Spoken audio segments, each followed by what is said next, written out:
আসসালামু আলাইকুম, কেমন আছেন সবাই? চলে আসলাম আপনাদের মাঝে সন্ধ্যার নাস্তায় কিংবা অতিথি আপ্যায়নের জন্য পাটিসাপটা পিঠা নিয়ে। আজকের রেসিপি পাটিসাপটা পিঠার। আমি এখানে 2 কাপ চালের গুঁড়া নিয়েছি এবং হাফ কাপ ময়দা নিব।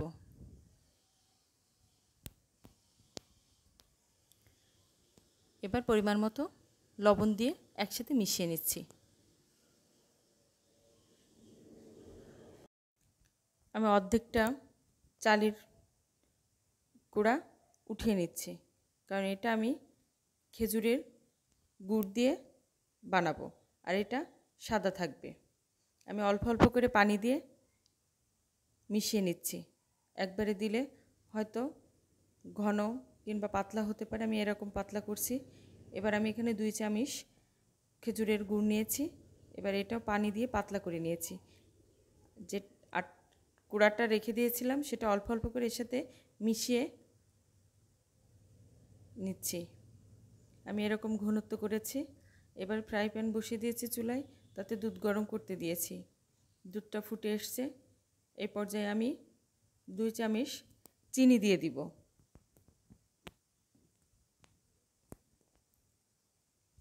দুই চামচ চিনি দিয়ে আবারও দুধের সাথে ভালো করে মিশিয়ে নিব। এবার একটা কাপে আমি 2 চামচ কর্নফ্লাওয়ার নিয়েছি, আগে থেকে পানি দিয়ে গুলিয়ে নিয়েছি, সেটা এর ভিতর ঢেলে দিলাম।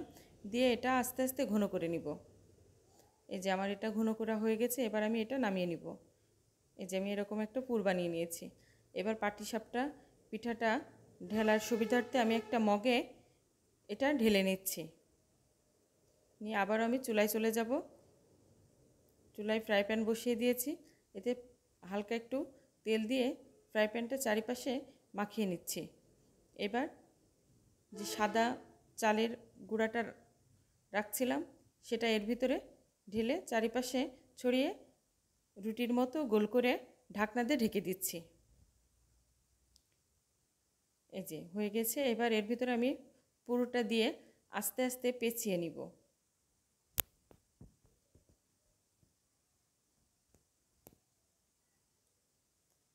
আস্তে আস্তে পেঁচিয়ে একটা একটা করে পুরোটা পিঠা আমি উঠিয়ে নিব। এরপরে আমি যেটা গুড় দিয়ে করছিলাম সেটা এর ভিতরে দিব, একইভাবে সেটাও আমি উঠিয়ে নিব।